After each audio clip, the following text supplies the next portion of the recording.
Pokemon episode summaries. Today, I'll be doing episode 465, Pinch Healing. The episode begins with Ash outside the Pokemon Center with his Pikachu, Aipon, Sceptile, and Corphish currently training for his upcoming rematch against Brandon at the Battle Pyramid, trying to develop his own unique battle style, knowing that May was developing her unique battle style, so he wanted to make his even more unique than it already was.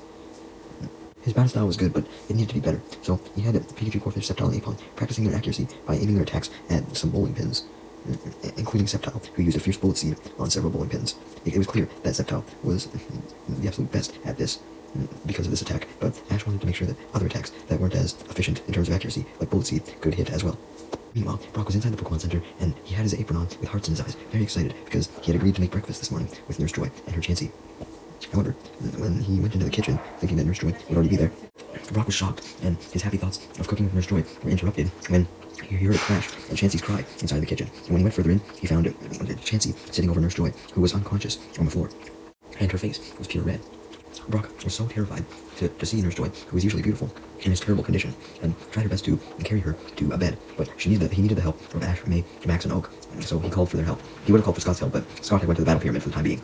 Anyways, with the help of Oak, Max, Ash, and May, Brock was able to take Nurse Joy into a spare room in the Pokemon Center and tuck her into bed. Professor Oak then analyzed her to see what was wrong with her and announced that she had the flu.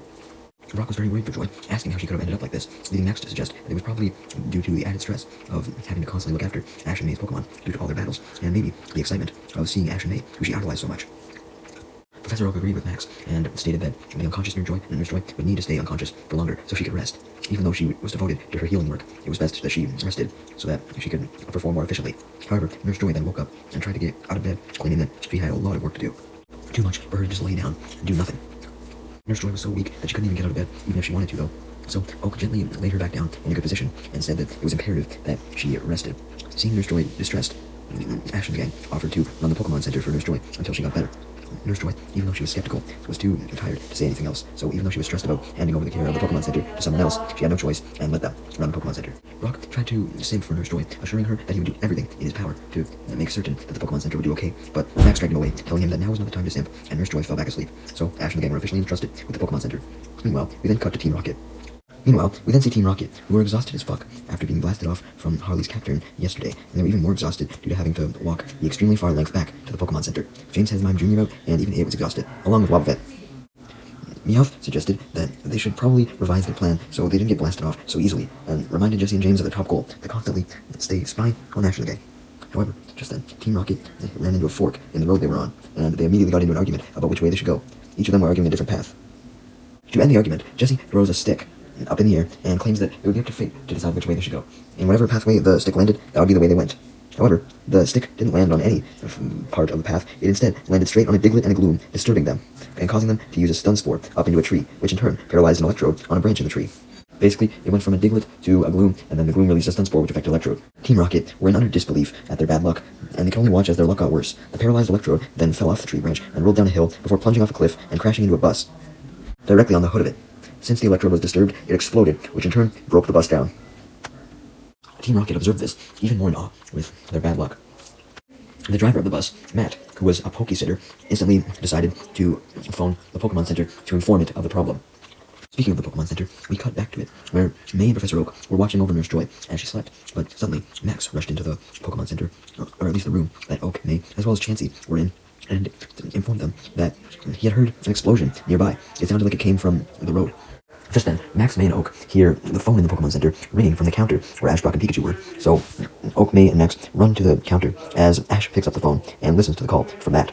As Matt explains that he was a Poké-sitter and his bus had been damaged in an accident, and more importantly, the Pokemon in his bus were all injured and could use the help of the Pokemon Center immediately. Ash declared that the people from the Pokemon Center would be at his aid immediately. Although he admitted to Oak, once he hung up the phone, that he didn't even know what a Poké-sitter was. So Oak explained that sometimes trainers had Poké-sitters that looked after their Pokemon for them while they were away or doing something, so it was imperative that Ash and the gang tend to the injured Pokemon so that they could come back safely to their original trainers. Oak then gets the idea to have Scott drive them to the site of the bus crash so they can help out the Pokemon and take them back to the Pokemon Center. So Oak manages to phone Scott, having got his number during the first time they met, and informs him that he and the gang needed a driver to a bus, although the Pokemon Center would provide the car, since the Pokemon Center had one. So, Scott came to the Pokemon Center and drove Ash and the gang Oak to the site of the crash that Matt had actually described. When Ash and the gang arrived at the site of the bus, Matt was busy trying to calm down the injured Pokemon, who were not really in good shape at all. There was a single Bagon who was just sitting on the roof of the bus, not doing anything, while plenty of other Pokemon, such as a Wooper, Swinub, Larvitar, Seedot, Whismur, and Makuhita, were crying, mostly just because of the traumatic ordeal and the fact that they missed their trainers. Just then, the Pokemon Center car shows up, and Ash and the gang get out of the car, and Ash and Brock instantly examined all the Pokemon and loaded them up into the car, relieved that no serious injuries had occurred to any of the Pokemon. They were more so just crying because they wanted to go back to their original trainers. Oak confirms to Matt that there were no serious injuries, and Matt was relieved by this as well. Scott then used a little hook to hook the crashed bus up to the Pokemon Center car, so they could essentially tow the bus back to the Pokemon Center and repair it. Just then, a flock of Fearow passed by, and Max and May watched them, although they noticed that they weren't the only ones watching them. A Bagon, who was on top of the bus, having not been injured from the crash somehow, was very, very, very interested in watching the Fearow. It didn't even notice May behind it, scanning it with her Pokedex to learn more about it. And May and Max proceeded to question how the Bagon was not completely unhurt. Like, some of the other Pokemon had, like, scratches and stuff like that. Like, there was no serious injuries, but there was some minor ones, but Bagon was just completely uninjured. Meanwhile, Team Rocket was watching everything going on from atop the cliff, from where they initially caused the crash unintentionally. And upon seeing all of the Pokemon that were formerly inside of the bus, they decided that they could steal the Pokemon and evolve them into their stronger forms, with Meowth specifically suggesting that they evolve the Swinub into Piloswine, Larvitar into Pupitar, and then Tyranitar, Seedot into Nuzleaf and then Shiftry, Whismur into Loudred and then Exploud, Makuhita into Hariyama, and Bagon into Shelgon, and then Salamence. Team Rocket cheered quietly and began their plan to capture all the Pokemon. We then see Ash and gang as they were about to hop in the Pokemon Center car and go with Matt, Scott, and Oak back to the Pokemon Center to heal up all the Pokemon. Although Matt stopped Ash and gang from leaving when he pointed out that they hadn't packed Bagon into the car yet. Matt didn't want to hold everyone up, so he begged Bagon to just hurry up and get in the car, but Bagon had a different idea, as it was enamored by the Fearow still, as well as some Butterfree that were now passing by, and followed them, running after them, even though it couldn't fly itself. Matt wanted to go after the Bagon, although he also didn't want to leave the rest of his Pokemon without taking them back to the Pokemon Center, so Oak clarified that he, Brock, May, and Max and Scott would take all the Pokemon back to the Pokemon Center to heal up and take care of them, while Matt could go and chase after Bagon, with Ash going as well, and Ash agreed. Eventually, as Ash and Matt chased Bagon, they ended up chasing it into the woods until Bagon got really close to Butterfree and wanted to fly with it. So it got on a rock and tried to jump off of the rock to gain altitude, but it obviously failed, simply crashing into the ground. Ash gets worried for Bagon, thinking it might have got hurt when it crashed to the ground, so he goes to see if it was okay and maybe help it out. But Bagon was wary of strangers, so they used Headbutt on Ash and ran off into the bushes. Ash was actually pretty injured from this headbutt from Bagon, but Pikachu helped him up, so he was fine, although he was confused as to why Bagon was so on edge. Leading Matt to explain that Bagon was shy around people, and it really wanted to fly, which meant that it had to evolve into Shelgon, and then to a Salamence. And Matt really wanted to help Bagon with this goal, but he didn't know how exactly. It seems like the exact same fucking plot from that other Bagon episode. Remember the one with the chick with the purple glasses and whatever, and she could, like, see what Bagon was doing, and it's, like, flight altitude and shit? Like, this seems like the exact same plot. Anyways, Ash, Pikachu, and Matt go to look for Bagon, while Matt and Ash fantasize about Bagon evolving into a Salamence. We then cut back to the Pokemon Center, where all the Pokemon had been unloaded from the Pokemon Center car, and they were all being treated individually. Once the Pokemon were treated of their non-serious injuries, they were given to Max so he could play with them and feed them. Currently, he was focusing on feeding and playing with a Whismur, Makuhita, and a Wooper, eagerly awaiting Matt and Ash to return so that he could know that Bagon was safe. Max suddenly had a few problems getting Whismur to eat its food, and started to cry, so Max assumed that it probably missed its trainer, so he comforted it, stopping it from crying as he petted it, and once it was calm, it was able to eat. As for May, she was behind Max, playing with Swinub and Seedot, bouncing a ball with them, and essentially getting them to bounce it back to her. However, while she was doing this, she got a bit distracted as she noticed Larvitar hiding from her, and looking relatively sad and shy, like it only wanted to play with its trainer and no one else. So May approached it and tried her best to get it to join in on the fun with Seedot and Swinub. But when just talking to Larvitar didn't do anything because it was so shy, May tried to pet it and pick it up. But this actually just made Larvitar's shyness worse as it got super scared and tried to defend itself, thinking it was in danger, as it pushes May away and blinds her momentarily with a sandstorm attack. Once the sandstorm dissipated, Max, who had seen the whole ordeal, went over to May and asked if she was okay, and May confirmed this, although she wished she could have opened up to the Larvitar. At least the Seedot and Swinub were still down to hang out with her. Meanwhile, we then cut to Brock, who was with Professor Oak in the main Pokemon Center treating room. He just had his Marshtomp use a water gun to give Wooper some more water to heal it up. And Marshtomp had done this for plenty of other Pokemon.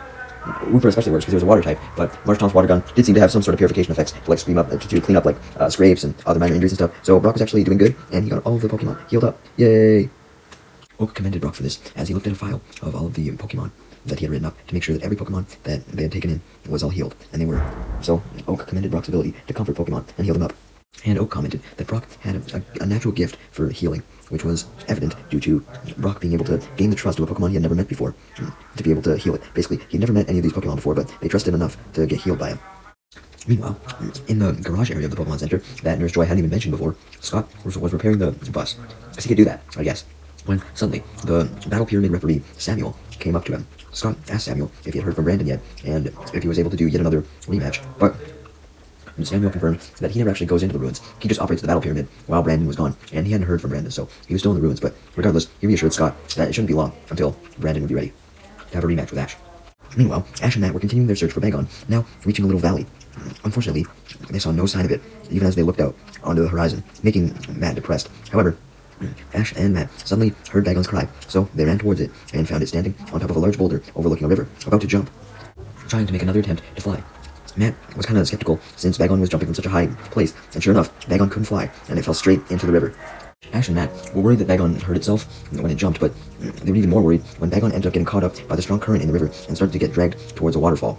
But it also got dragged right past a rock while Ash and Matt were running along the riverbank trying to reach it, and Bagon was able to grab a hold of the rock and climb onto it, which was actually pretty miraculous because it was like the only fucking rock in the entire river. But things weren't happy for long though, because immediately after Bagon climbed onto this rock, a pack of Carvana living in the river felt that they were threatened and started to attack Bagon. So Ash told Pikachu to intervene with a super effective Thunderbolt attack, which knocked the Carvana out and stopped their attacks.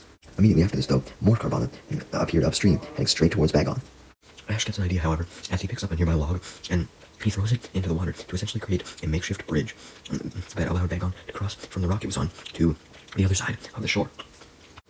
As soon as Bagon starts crossing the log though, the Carvana start eating it, so the Bagon gets scared, and Bagon ends up going back to the rock it was on, making no progress. Thankfully though, Ash gets another idea on how to help Bagon by sending out his Sceptile and having it jump on the log, which essentially creates a catapult-like system. Because Bagon had just gotten off the log, and Sceptile put a lot of weight on it, so it essentially forced Bagon high in the sky, like a catapult. Much to Matt's amazement, Bagon actually flies in the air for such a long time. However, eventually Bagon does fall, of course, and Matt manages to catch it, but immediately after this, he discovers that Bagon has a fever, and he informs Ash of this. The two of them panic, as they state that they had to get Bagon back to the Pokemon Center as quick as they could, and they begin their trek back. Otherwise, Matt thought that they may never recover, which worried Ash even more. Meanwhile, back at the Pokemon Center, Nurse Joy had finally woken up and was talking to May and Professor Oak, telling them how frustrated she felt that she is feeling ill when there was so much going on at the Pokemon Center. She was basically just frustrated at the fact that even though she was awake, she was still not feeling so great that she couldn't help out. Nurse Joy's Chansey, May, and Oak assured Nurse Joy, though, that everything was under control, even without her. When suddenly, Nurse Joy spotted the Larvitar from earlier, peeping around the door. Professor Oak goes up to get it, thinking that it may want something, but May tries to warn him that Larvitar didn't really like most people, but before she could, the Larvitar attacked Professor Oak with Sandstorm. May does her best to help Professor Oak recover from the now dissipated Sandstorm, but while she was doing this, Max suddenly rushed into the room and explained that Ash and Matt had just returned with Bagon, but he was really sick and had a fever. While some of the other Pokemon watch, Max, May, and Oak run out to the main lobby, where they find Ash, Matt, and Brock, who had just gotten Bagon on a stretcher, and Professor Oak and Brock proceeded to wheel Bagon into the emergency room to heal it up, promising to do everything they can, as Oak confirmed the fever, and Brock did too, leaving May, Ash, Max, and Matt waiting outside the emergency room, with Matt playing with the Wooper and some of the other Pokemon to pass time. Meanwhile, outside the Pokemon Center were Team Rocket, approaching, ready to initiate their plan to steal the Pokemon. So they peeked around a rock to make sure the coast was clear, and they all came over behind the rock, dressed in their new tourist disguises. Meanwhile, back outside the emergency room in the Pokemon Center, Matt was very upset about how all the Pokemon got hurt in the crash with the bus, and he blamed himself for it. Although Ash told him not to stress about it, Brock and Oak would take care of Bagon for sure, just like they had all the other Pokemon. May and Max were bored from waiting, so they decided to go into the Pokemon Center kitchen and prepare bowls of Pokemon food for every single one of the Pokemon, and they proceeded to feed them too. The last Pokemon Max chose to feed was Whismur. Matt noted how well Max was able to feed Whismur by just comforting it and petting it, and realized that Max was really doing better than he could because he couldn't do that. He also noticed May feeding Larvitar after she fed Swinub and Seedot, and once she gave it food, she was able to essentially make it feel better, and he was very impressed with how both May and Max were able to gain the trust of Larvitar and Whismur enough to be able to feed them, something that he couldn't do. Ash congratulated May on actually being able to calm down Larvitar, while Matt complimented May and Max on being able to feed Whismur and Larvitar. Just then, the emergency room doors open, and Brock comes out, announcing that Bagon was doing better. But everyone was shocked to hear that that could easily change, so Bagon would have to have a close eye on it at all times to make sure that it was truly okay. Just then, Team Rocket appeared, claiming to be part of the Pokesitter Union. So they tried to help Matt by grabbing all the Pokemon and stuffing them into a little box thing, explaining that they were taking the Pokemon because Matt had his hands full with Bagon alone. Although Matt knew that something was amiss, since usually he would have to call for help, and he wouldn't just get it randomly. Max thought that something was suspicious as well, so just as Team Rocket got all the Pokemon in their little box thing, with Whismur being the last one, Matt ran up to them and tried to say something to them, but before he could, Team Rocket launched a smoke bomb to create a cloud of smoke, allowing Team Rocket to make their getaway. And when the smoke cleared, Team Rocket was gone, so Ash, May, and Max and Matt went to chase after Team Rocket. Brock was going to go too, but first he was going to go into the emergency room to tell Oak, who was still in there, what they were doing. So when Brock went into the emergency room, he saw Professor Oak struggling to help Bagon as its fever was actually worsening. And Oak became even more stressed out when Brock told him about Team Rocket coming and stealing all of the other Pokemon, although of course he didn't address them as Team Rocket, because they didn't unveil their identities yet. So Oak informed Brock about the increasing fever of Bagon, so this forced Brock to stop going after Team Rocket and try and help Oak treat it, but they weren't having any luck. The fever was too bad for them to handle. Luckily though, Nurse Joy then stepped in, fully dressed and rested up and healed, ready to help Bagon, as she quickly feeds it some medicine. Meanwhile, Ash, Max, May, and Matt were outside of the Pokemon Center chasing after the people who stole the Pokemon, and soon they saw them take off their disguises, revealing themselves as Team Rocket as they got inside of their Meowth balloon and started to fly away. Ash immediately ordered Pikachu to attack Team Rocket with Thunderbolt, but Team Rocket reminds Ash that if they attack Team Rocket with a Thunderbolt, then they would end up hitting all the Pokemon as well. Ash was confused, so Matt explained this to him too, and Team Rocket proved that they still had the Pokemon by exposing a container that they had all the Pokemon in, hanging from the bottom of their Meowth balloon basket. So basically, Ash couldn't use a Thunderbolt so that he wouldn't harm any of the Pokemon, and Pikachu didn't want to harm any of the Pokemon for sure, so it backed off as well, allowing Team Rocket to actually get away, frustrating Ash and everyone else immensely. Meanwhile, back at the Pokemon Center, Brock and Oak watched as Nurse Joy continued to administer the super special medicine to heal Bagon's fever.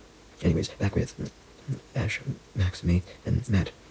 They were distraught seeing Team Rocket go away, as Team Rocket actually did their motto, with Wobbuffet and Lime Jr. joining in to taunt them. However, May quickly got an idea, along with Max, as May quickly ordered Larvitar to use a sandstorm while it was inside the box it was captured in to save itself. Sure enough, the sandstorm went upward, and out of the container Larvitar was in, since the container was open now.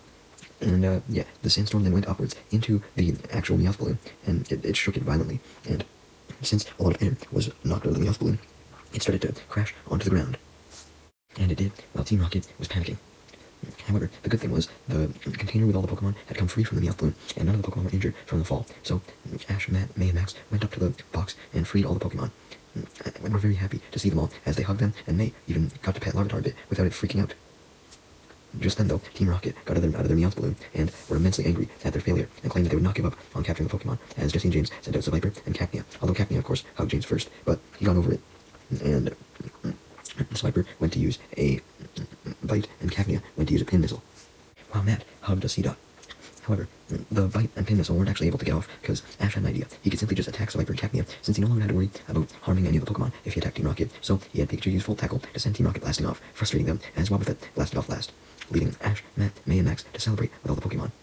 Suddenly, though, Brock runs up to everyone and explains that Bagon's fever had just broke and it was going to be fine. It was feeling totally better now, thanks to Nurse Joy. Everyone then met up with Oak and Nurse Joy back at the Pokemon Center and returned all the Pokemon. As Matt saw that Bagon was in fact healed up, it was just resting now, and he was very, very delighted by this. We then cut to the next morning, where Matt was outside with Ash and the gang, Nurse Joy, and Oak, and all of his Pokemon.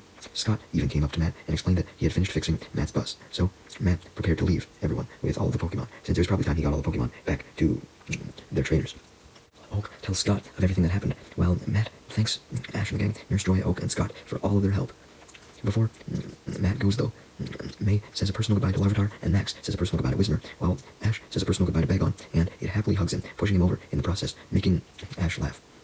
With that, Matt once again congratulates Max and May on being able to forge a bond with Whismur and Larvitar, and he loads all the Pokemon up into the now fixed bus as he drives off into the distance, while Ash and the gang, Scott, Oak, and Nurse Joy watch. Just then, though, Samuel, the referee of the Battle Pyramid, runs up to Ash and the gang. First, Samuel greeted Scott, and then he explained to everyone that He had just gotten a call from Brandon, who told him that he had found the Pokemon he was looking for and was on his way back to the battle pyramid. So he was ready for his rematch with Ash. Scott told Ash that he better get ready for the rematch in that case, and Ash got extremely excited for his second rematch with Brandon, staring at the sun with everyone else as he told himself that he wasn't going to lose to Brandon again. Yeah, let's go.